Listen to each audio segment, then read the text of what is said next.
Okay, we've got 20 seconds left before we really have to turn on our cameras, but I just wanted to welcome everybody back. Woo, what an amazing read this week.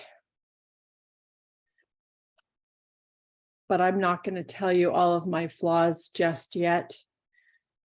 Let's begin with, well, first of all, how was your week? Did you guys do anything for Valentine's Day? Or did you get any Valentines from your mom or somebody else? Anybody have any memories, experiences, fun things?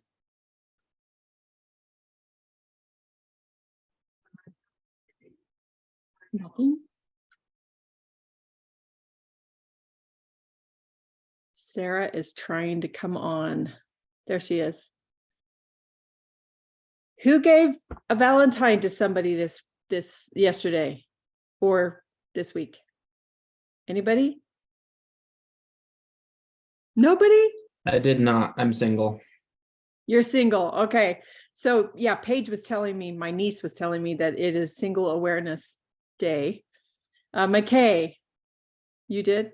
Yeah, I did. To your little brother or a girl? It was a girl. Yay. That's awesome. Yeah, it wasn't too bad. That's good. I'm glad it wasn't too bad. Did you get one in return? Yeah, she got me one first, so I thought I should probably get her something. So. That's sweet. Yeah, good job. How many got something from their mom? Cool. That's awesome. Good. When I woke up this morning, I went down to my kitchen. There was this beautiful bouquet of flowers. And at first I thought, oh, my husband gave those to me. But then I thought, he went to sleep before I went to sleep. And I'm waking up before he's waking up. Couldn't be from him. And then I found out it was my daughter got them. So, oh no, Sarah. That is like not good. Sorry. Are you on an iPad? No, just a regular computer? There must be a setting. All right, let's start with a prayer and hopefully we can get that working. All right, go ahead, McKay, if you can open up this class with a prayer. Our dear Heavenly Father, we are grateful for this day that we can come to class and prove us that we can learn lots and pay attention. We're grateful for our family and all that we have. In the name of Jesus Christ, amen. Amen. Thanks, McKay. Your words just kind of reminded me that it is our responsibility to learn lots, and also our responsibility to decide if we're going to learn lots or not. So I love that. All right, before we go, what is this? Before we start with other things, let's just start with this. What is this? Anybody know?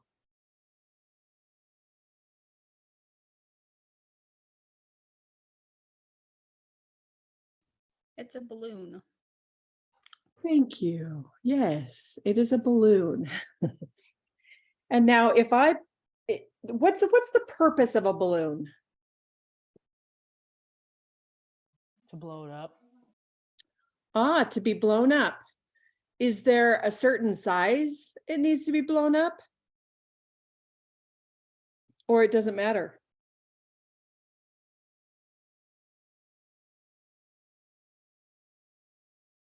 What do you think? Yes. It can be whatever size you want, but it can't be too big that it explodes. Oh, okay. So there is a purpose of the balloon is to be blown up to a certain size, but cannot go beyond. So I'm going to do this. I'm going to blow it up.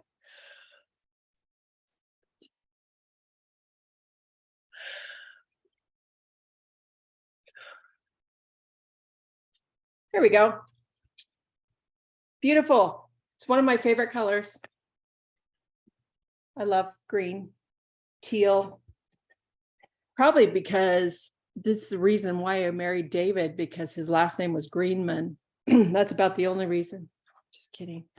But okay, so if I've got this balloon, excuse me, I have a frog in my throat.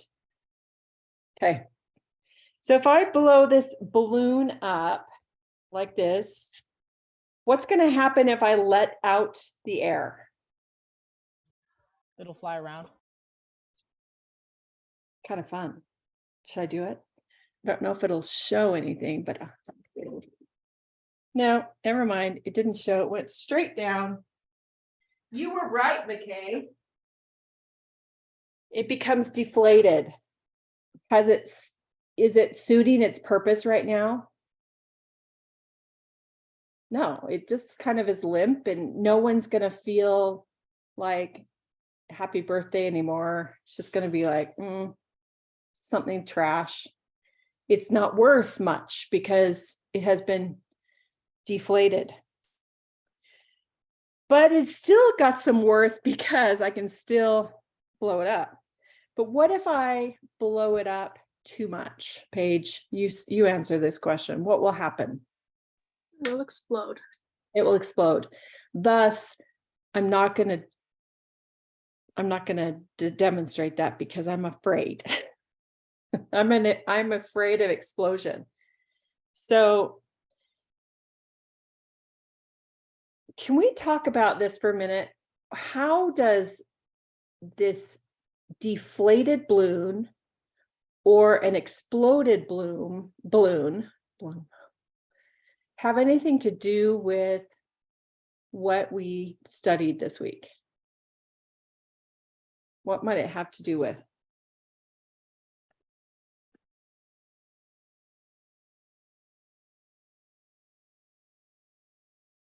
Any thoughts?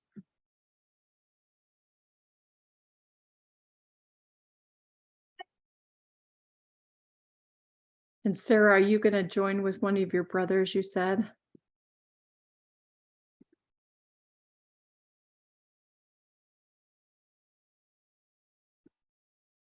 Let me be more specific. What does it have to do with being subhuman or superhuman? Yeah, McKay.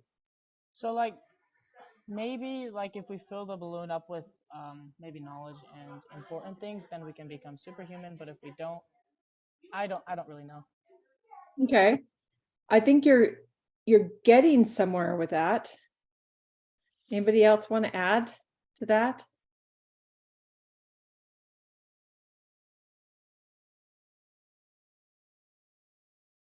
What do you think?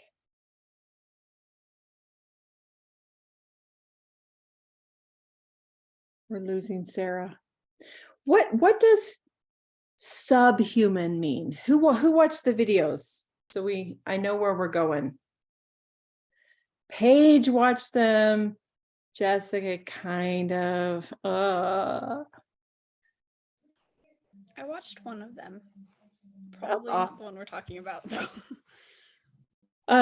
Well, so did it teach you what was subhuman?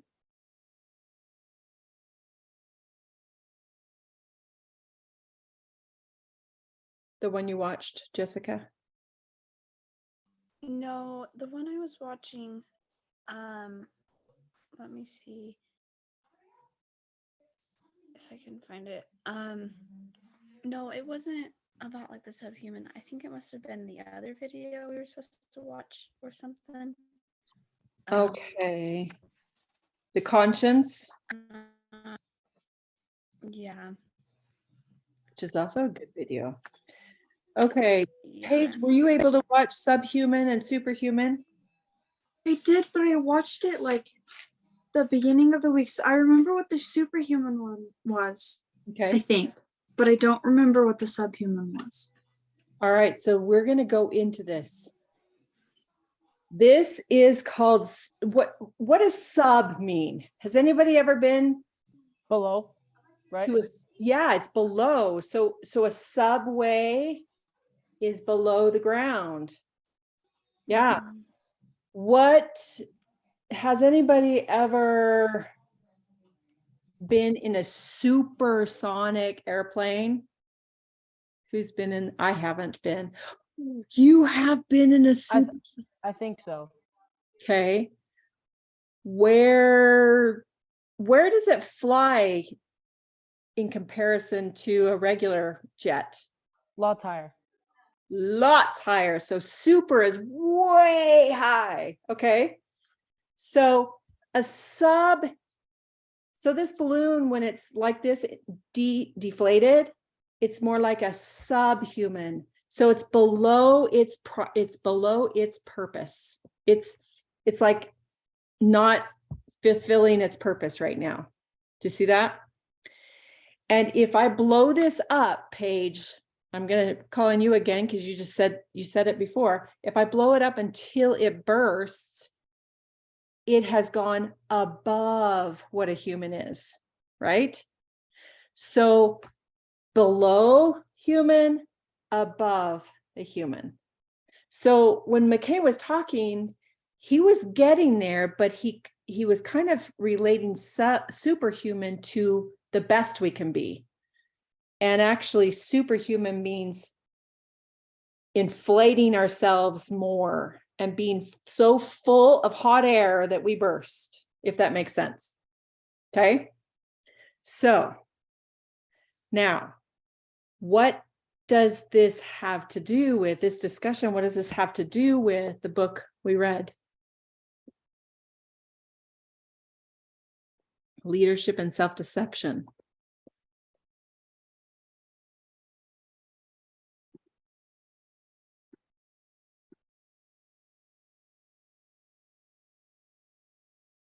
Sarah's hand is raised.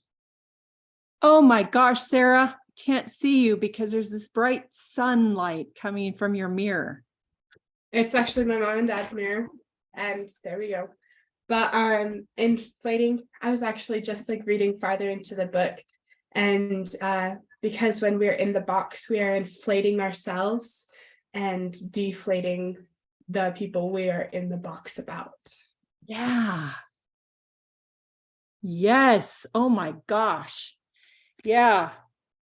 Let's just say Joe Blow down the road, he's worth nothing. He doesn't have any substance, and we're getting more of his substance because we're taking it from him and putting it in ourselves. And so we're becoming superhuman and we're making them subhuman, right?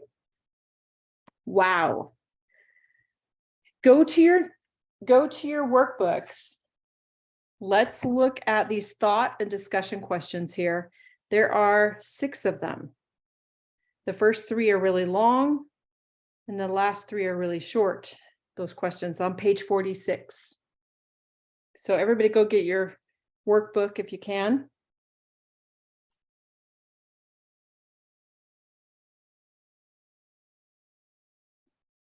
And look over those 6 questions. Some of them are sets of questions. Which one would you like to talk about first? Somebody want to choose one of those?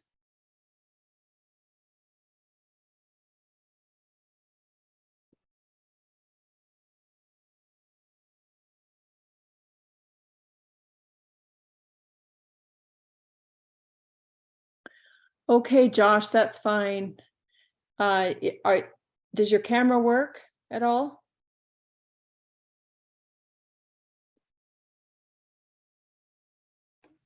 It should. Actually, can you hear me? Yeah. How exciting. Okay. It's working. Let Good. me see if I can get my video to start up. That would be Okay, awesome. there we go. Yay. Awesome. Great. Okay, look at those 6 questions. Read over them. Which one do you want to talk about first? And this could be, I'm asking anybody.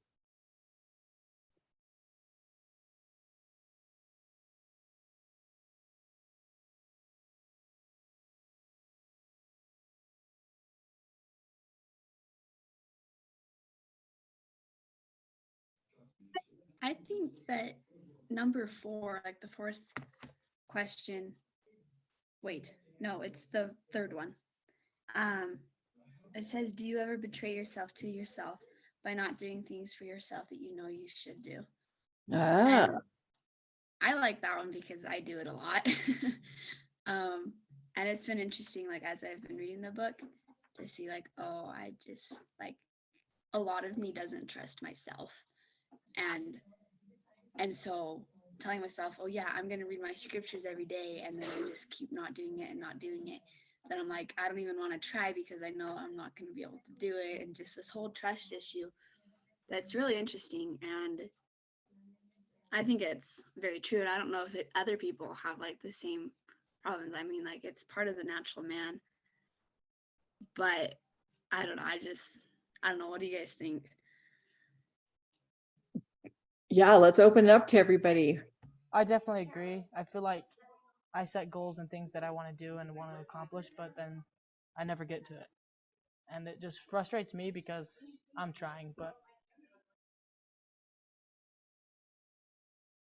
Yeah, I'm gonna put some of the stuff up here on the running doc. Set goals and don't get to them. Okay. Anybody else have any trust issues? Should I say self-trust? Because I think that's what we're talking about here. Does anybody else have any self-trust issues where you betray yourself? Oh, Sarah. If you can, you use the digital hand raising. Okay, I'll do that next time. Okay. So I think it's not just certain people. I think it's everybody. Like in the very beginning of Leadership and Self-Deception, it said, well, no, actually not in the very beginning. Well, sometime when Bud was talking to Tom, he was like, I did all my assignments except one, and like he betrayed himself and like his responsibility. And everybody can do that at any time. Like, sure, some of us do it less because we might be a little bit more capable, but at some point we're all going to betray ourselves in that way. Yeah. Trying to figure out how to say this. We betray ourselves when we say, I'm just saying the word all, but really there is a little bit more that we need to do or something like that. That's good.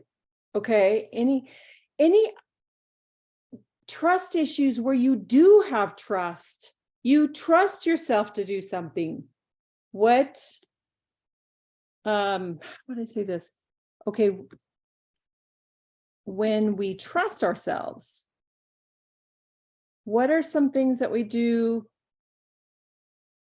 where we're not betraying ourselves? What are some experiences that you've had? Yeah, McKay.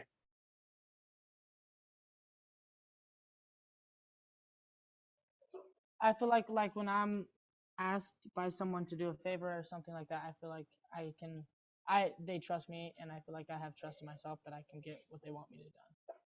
Okay, so your actions, in your actions, you know you'll do it.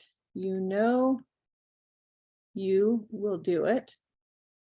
And they know it, right? So there's that you're upholding yourself and others by acting. Good. What are some other things? How many of you have been involved in the drama triangle and you got out of the drama triangle because you trusted yourself to take care of yourself? Okay, Paige has, Jessica has. Does anybody want to share anything? This is like one of the hardest things to do. Do either one of you want to share how you did that? And you don't have to if you don't want to. Okay, but oh, go ahead. Okay, this is just like a small and like simplified version, but like for instance, if there was a time that I like felt confused, and so instead of going to like the source of something, I would talk to like my friends and what does this person think about me? What have you heard? What are they saying about this situation? And just kind of going the roundabout way, which then they would take the information and questions that I had, and then it just caused a lot of like actual literal drama with between my friends. And so anyway, so that like I like have done that several times, and then as we were learning about the drama cycle,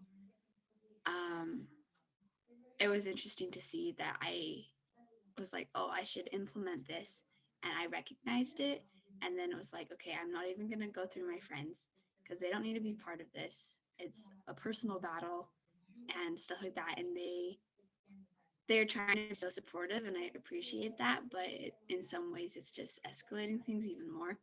And so then in that instance, it was better to go right to the person that I wasn't really sure like what was happening, and like talk to them, and like talk to them directly and be straightforward and not try to cut any corners, just be as honest as I could with myself and them instead of telling half truths and going through my friends and stuff like that. So I don't know. That's just one little example. Yeah, it is one little example, but the great things are brought about by those little things. And really it was a big thing because it's hard to do that. It's hard to go communicate directly to the person who's causing you all the grief, but it is the right thing and it is mature. That's excellent. After Jessica spoke, did that bring up any experiences for any of the others where you recognized that you got out of the drama triangle?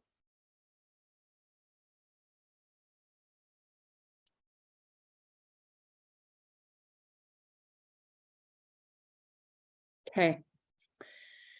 Awesome. That's so huge. So this question that you brought up, Jessica, did you ever betray yourself to yourself by not doing the things for yourself that you know you should do?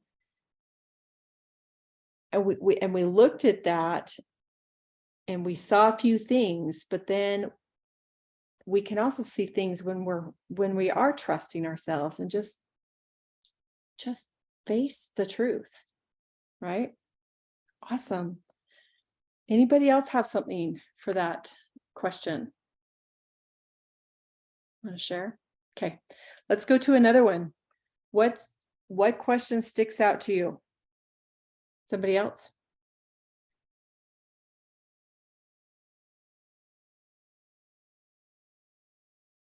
Okay.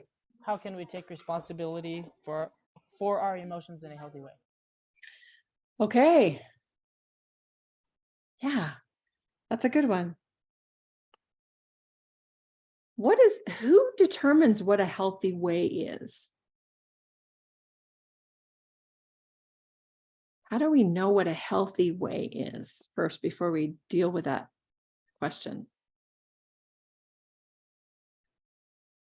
I think that a healthy way is kind of like a way that where you accomplish what you want to, like you're taking care of yourself, but it's not like you're hurting the other person that you're establishing those boundaries with. So you kind of have to look beyond yourself and look at others, you mean? Yeah. You don't want to keep them in a box? Look at others and not just yourself. Good. All right. So then when we have established that, then look at that last question on page 46. How can we take responsibility for emotions? We're all going to have emotions, but how do we take responsibility? What are some of the steps in the process?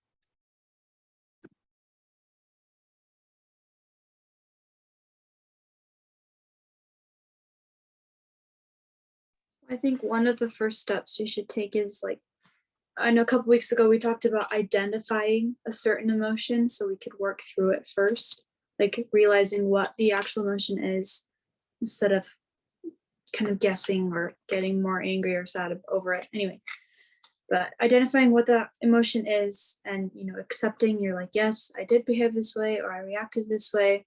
Just admit your actions or admit what happened instead of trying to push it on someone else. Yeah. No, that was your fault. Yeah. Excellent. So recognizing the emotion, accepting that we acted, and facing the wind or facing the truth or facing those things. So let's add that facing. That's where we go, facing the responsibility and acting again. Wow. Okay, that's good. Are there any other thoughts that you have for how to take responsibility for our emotions?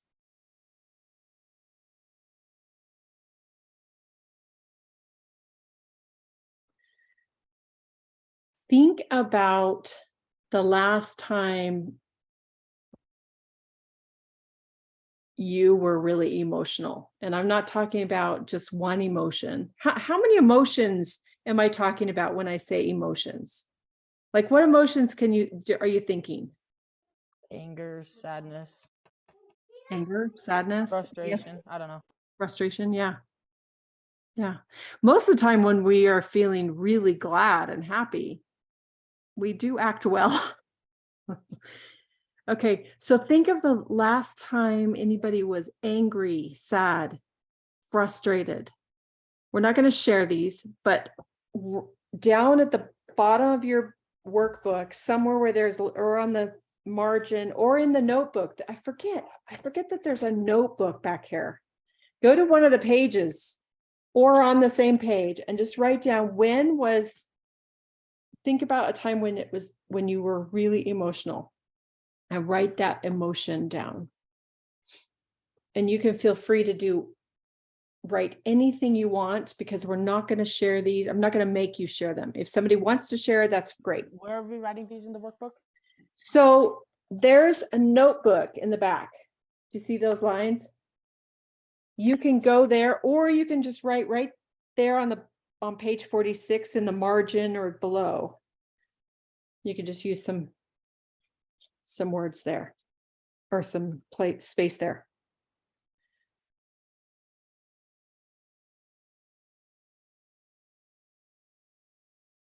Okay. Now, how did you act? What did you do? What were your actions? All of them, all the good ones and the bad ones.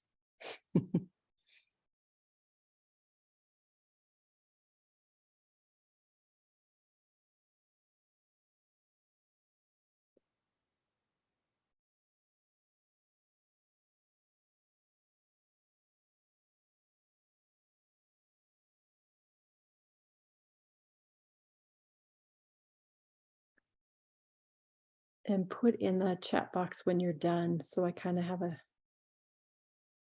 an idea.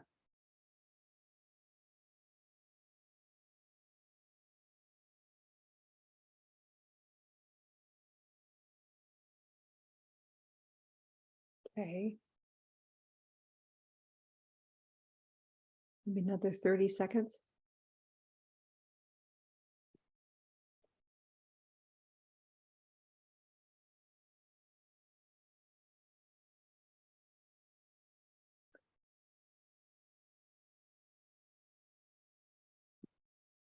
Okay, now look at what you did, look at the action, and ask yourself, is this what I should have done, or should I have done something else? Thank you, Ben. So look at that and say, is this a good thing? Did I do what I should have done? Or would there have been another better way? And what could that better way be? So write that down.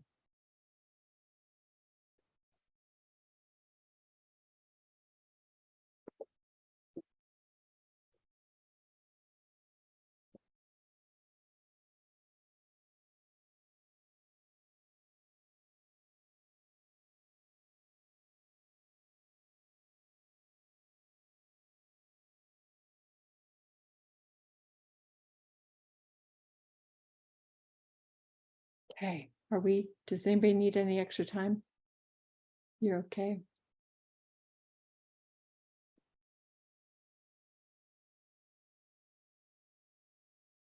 One more question now. Did you see, I'm sure that your frustration, let me just go back. I'm sure that your frustration or your emotion was directed toward either yourself or someone else. Am I right? Raise your hand if I'm wrong. If it was directed, okay. So McKay, was it directed to a thing?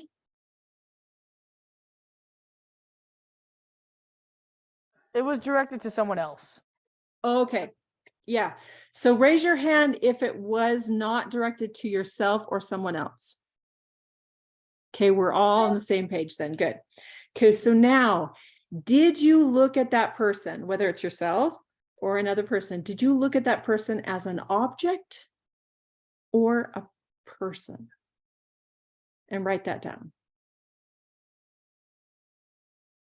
Do you know what it means to look at a person as opposed to an object? So everybody, okay, we're going to talk about that, but write down what you think.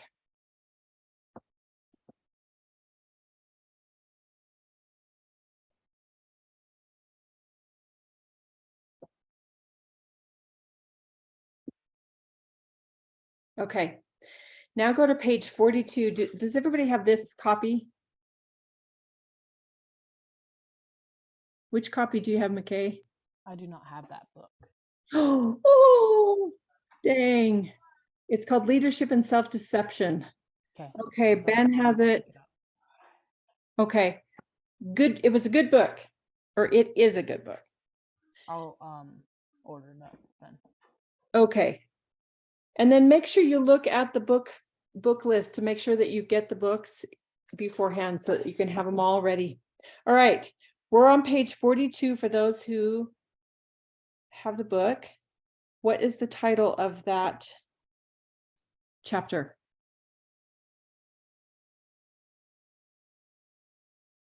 People or objects. Yep, people or objects. Where in this chapter does it help you understand looking at people or looking at objects? Did anybody mark down something?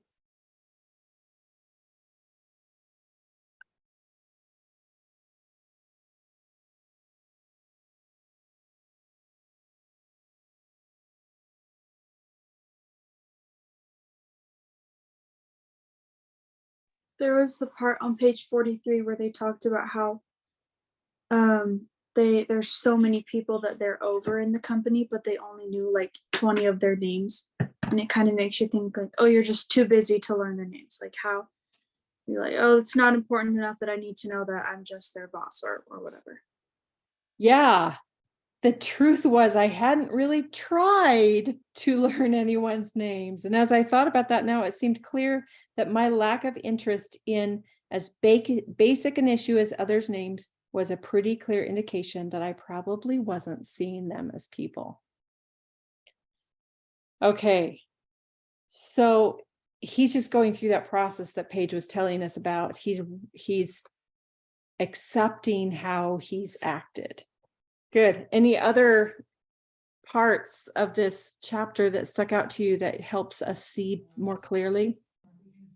I think it's interesting the part where he had like an aha moment where he was like, oh, to this lady that I got mad at, she sees me as someone that I don't know how to like say his name, but he just came to the realization that a person that he was scared of because they had gotten mad at him,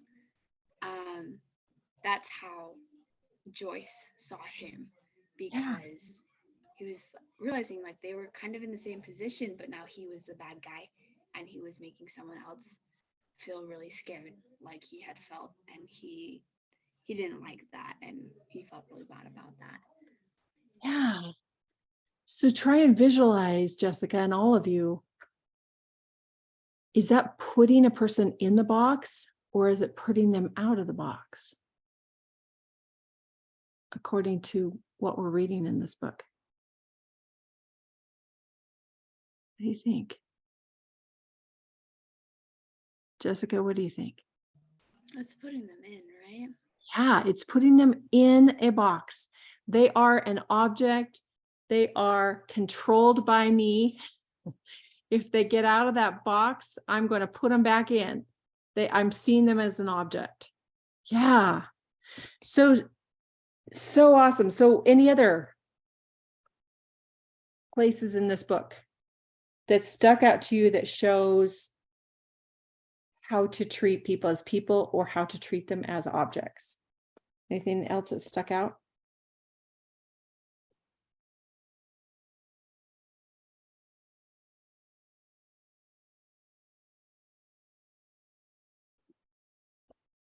Go with me to page 44.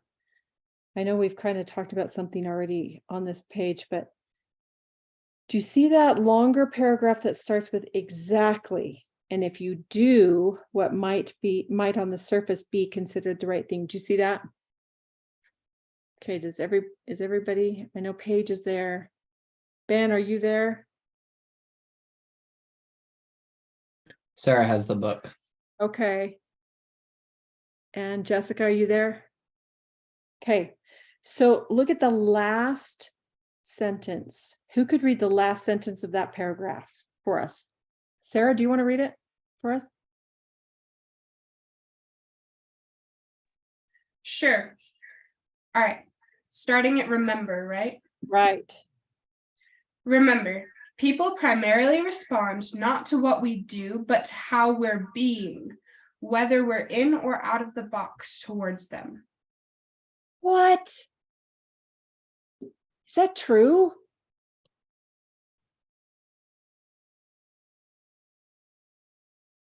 Paige is going, yeah. Well, it's like reading body language, right? Like they say that your words are part of it, but most of it's your body language. Yeah, it's what we know that person is being, or what we are being. That's what we're responding to. Is that something new to all of you? No? McKay, not new to you? Anybody else? It's new to you, Jessica?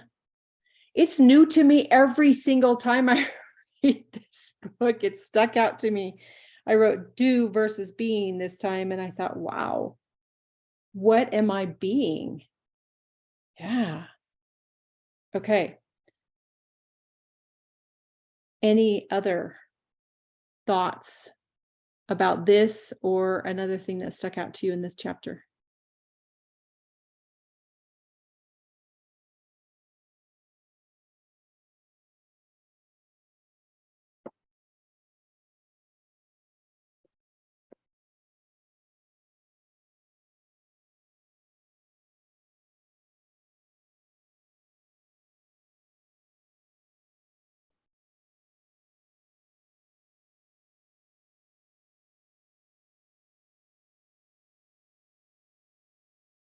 Anybody?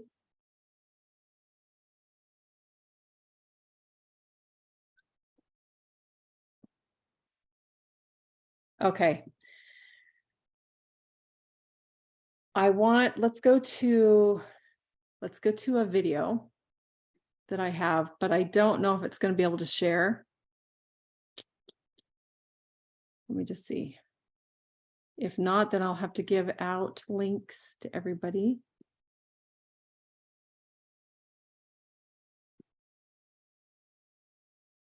Dang, I thought I had fixed this. Okay, I can't do this. Oh, it is sharing. Is it sharing? Okay, can you, I'll make it bigger in just a second, but can you hear this? I promise I will not kill you until Everybody heard it? Yep. We can hear it, but it would be so much higher quality if you just sent us the link. Yeah, let's just do that. Okay, so this is from Princess Bride. It's the sword fight. And I'm going to send the link now, but just for before you start watching it, it's about almost 7 minutes long. So as you're watching this, how are you going to relate this to seeing someone out of the box? Okay. I'm going to send it right now. Okay. Go ahead and start it as soon as possible, and we'll come back afterward and discuss how you can relate this to seeing someone outside of the box.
Are you guys almost done?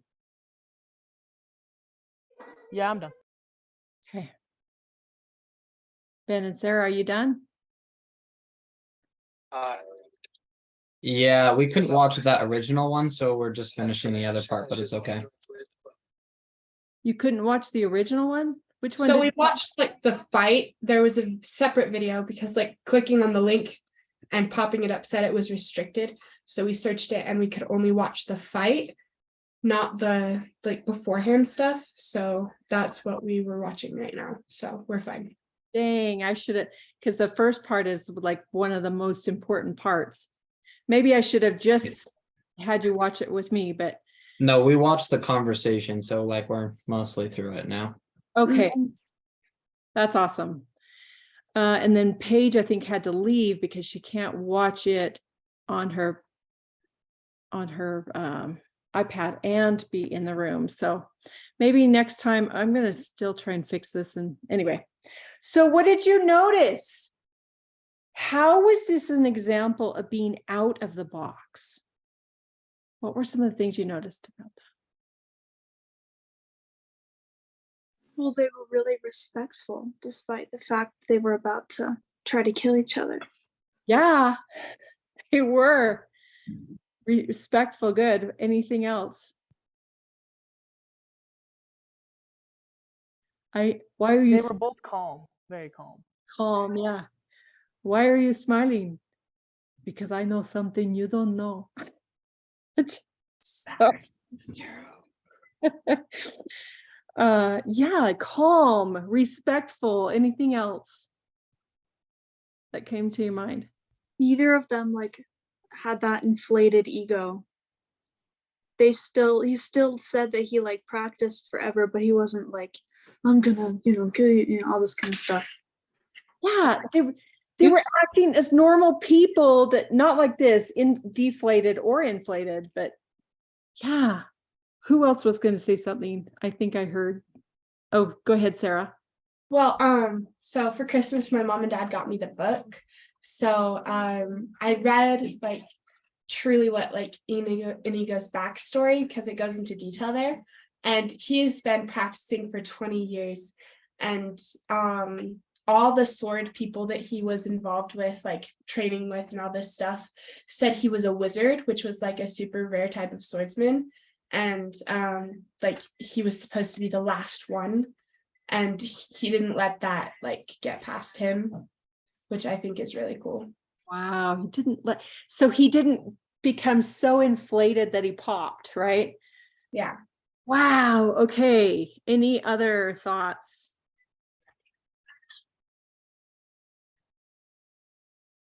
So one of my favorite scenes in this whole movie is them talking, and he promises to get him up from the cliff, and there's just a lot of I see you as a person kind of a thing.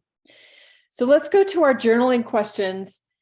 And before we go to that first one is, do I tend to be subhuman or superhuman? Let's remind ourselves, what does it mean to be subhuman?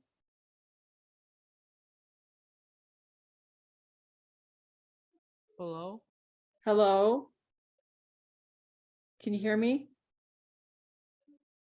I think Yes. he said below. Oh, Hello.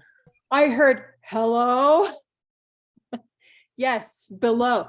So what does that look like in real life? If I'm a subhuman, if I'm acting in the subhuman way, what does that really look like in real life? What do you think?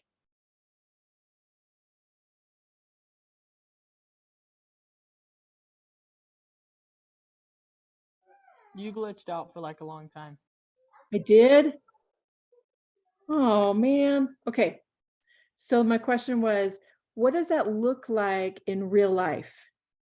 I'm going to connect to my phone, I think.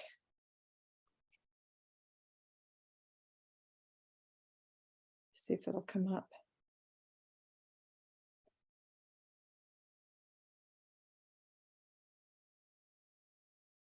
The subhuman kind of made me think of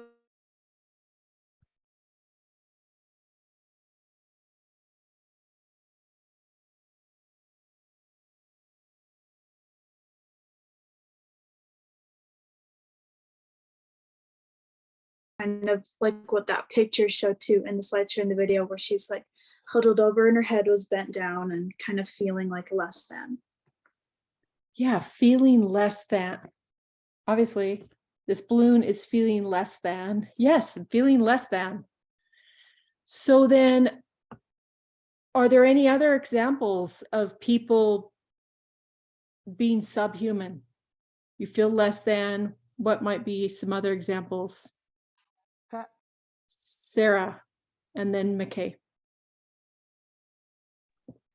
Well, we can often like deflate ourselves by thinking we're not as capable as like we are, and thinking we're justified in not doing as much as we could. I think it was like mentioned in one of the videos we watched that somebody who was like abused earlier in life can like get less stuff to do at work because like, oh, I was physically abused when I was a kid. I can't remember exactly. Yes. So that justification of being less than.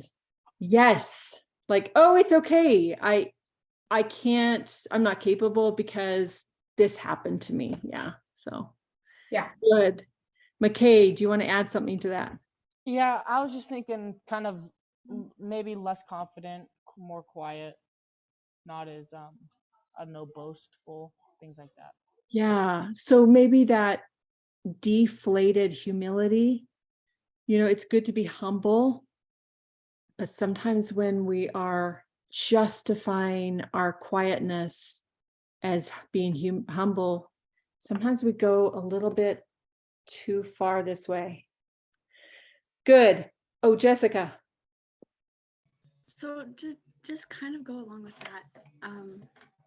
I've got one friend that I've noticed this with, and it's not like she's purposefully trying to do it, but I don't know, from my point of view, it's like she's trying to be humble, and so she'll say, oh, I'm not actually good at these things, or no, like, you're gonna have to teach me because I don't know how to do that, or like just like all these things that really make you feel uncomfortable because you're like, well, what do I say? Do I just go, no, you're not, like, stop doing that? But I don't know, I feel like with her, like, she's done it so much that it's gotten to a point that she believes it. And so even though she's not actually someone that's less capable of doing things, she's a brilliant girl, but just because she's thought those things for so long, she has started to act them, and it's really sad to see. So Yeah. I don't know, just to go along with that. Yeah, it's like that telling yourself the truth, but she's not. Yeah, McKay. I have the exact same experience with a boy that's on my basketball team. So he starts, and he's an okay player. But anyway, he's always saying, "Oh, I'm so bad at this. I can't make shots.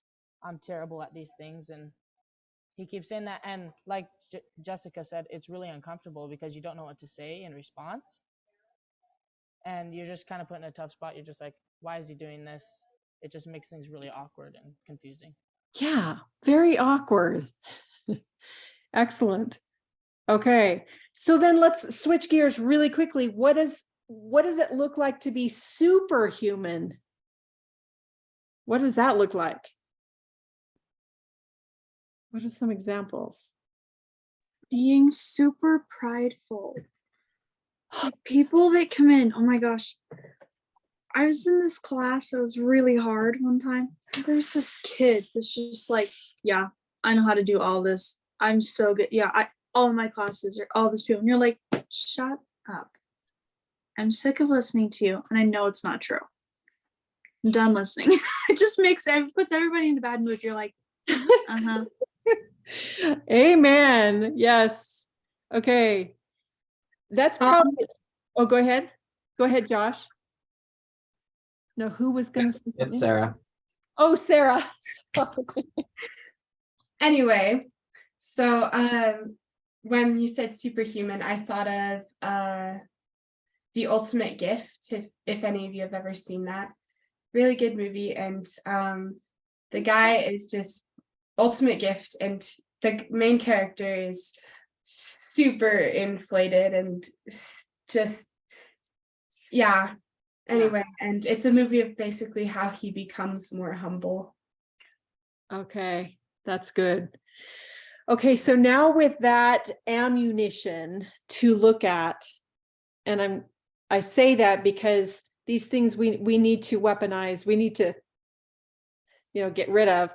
But looking at yourself, do you tend to be subhuman or superhuman? Or neither? I mean, somebody might be perfect in the class, who knows? But write down, just take a couple minutes and write down, do you tend to be superhuman or subhuman, and what can you do about it? Just write down a little plan of what you can do about that to get yourself out of that. Okay, take about, let's do 2 minutes. We'll come back at 2:02 Mountain Time.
Okay, there's about 30 seconds left.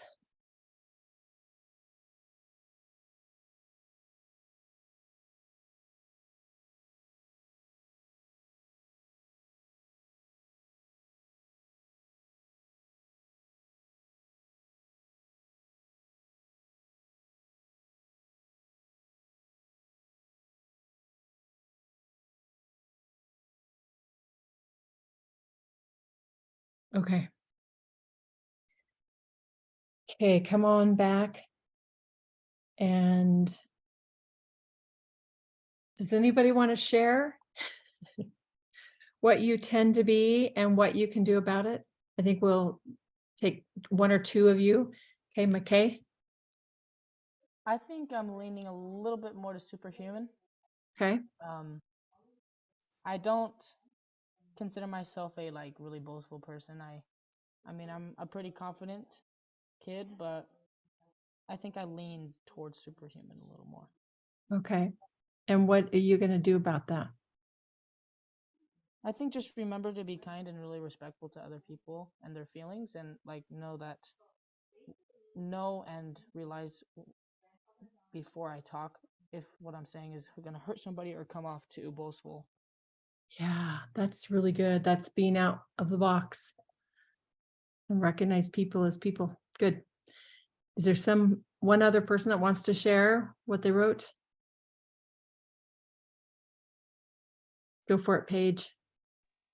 I said I definitely tend to lean more subhuman, and but I can work on just trying to recognize a lot of people have a lot of strengths, and I don't have those strengths, but I have a lot of strengths that other people don't have, and it's fine. Nobody has to be exactly the same, because I think that that's a big thing. It's like, oh, I'm not confident enough, but it's like, I'm not confident because I don't express myself like this person or this person. It's like, I want to be this person. It's like, it's fine. Not everybody is the same, which is what makes everybody interesting. So it's fine. Yeah. Don't have to be so critical all the time. It's so freeing to know that we don't have to be just like another person. Yeah, that's awesome. Well, good. We had one example of somebody who tends toward one and one who tends toward another. And I think it's good to recognize that and to see how we can get out of that. Awesome. Now let's go to the next question. When have I been in the box toward myself or others? And how did I get out of it? So, you know what it means to be in the box. Wesley and Inigo Montoya were not in the box. They saw each other as people. But when we're in the box, we don't see that person as a person. We see them as an object. Somebody we like to wish they would die, or that we'd kick them down the road or whatever. We see them as an object. So when have you done that toward yourself or others? And how did you get out of it? Let's take another 2 minutes and we'll go until 2:07 Mountain Time.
There's about 25 seconds left.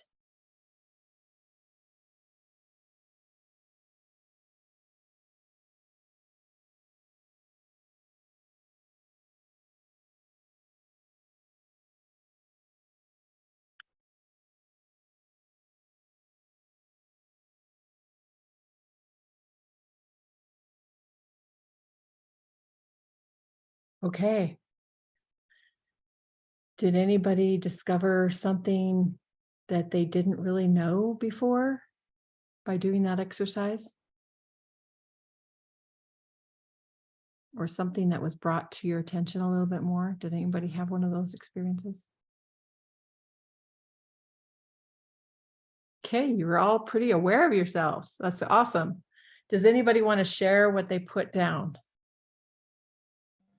I'll share real quick. Okay.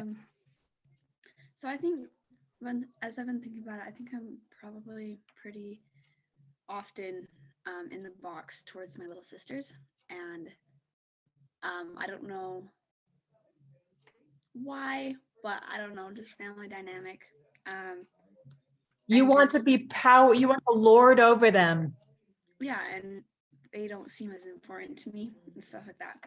But I don't know, I put down that I can remember that they're also going through hard things and want stability and love. And so just remembering that, like, if they seem clingy or needy, like, that's just them trying to get the things that they feel they need. And or if they're, like, I don't know, being difficult, not wanting to do their stuff, it's probably because they just feel misunderstood and stuff like that. And so I think that'll be a good one for me to remember and work on. That's pretty powerful, Jessica. I love that. I resemble that. Not that I do that anymore to little siblings, but wow, powerful. Anybody else want to share what they wrote down? on that second one.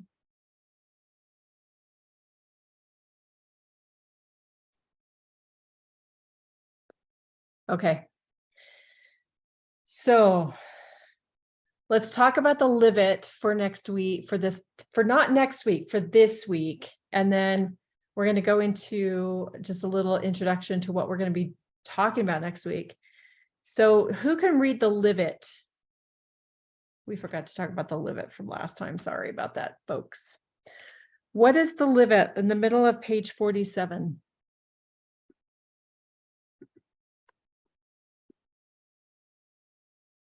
Who would like to read it for us? I can. Thank you. Pay attention all week to what you feel like you should do for others, and then record your action towards that feeling. Share success stories with your parent or mentor. Okay. And then next week, we'll share those experiences, but take about 1 minute or less to put that reminder in your phone. I'm actually putting it in an alarm. I learned that alarms on iPhones work better than reminders. So,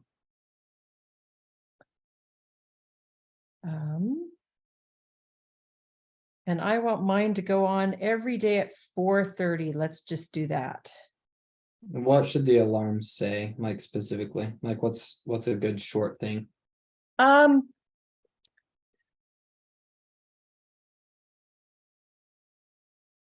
What should you do? What, I don't know, help. Anybody have an idea?